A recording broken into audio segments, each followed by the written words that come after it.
चुकून एका वळणावर सहज कसे गमतीनं भेटलो, उगीच खुळा प्रेमाचा खेळ आपोआप एक खेळलो.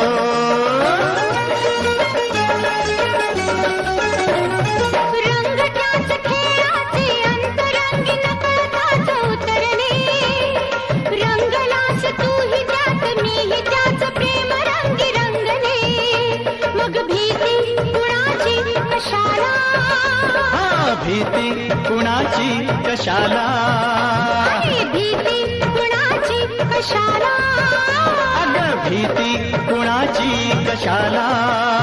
ना सांगताच आज हे कळे मला, कसा जीव माझा तुझ्यामध्ये गुंतला.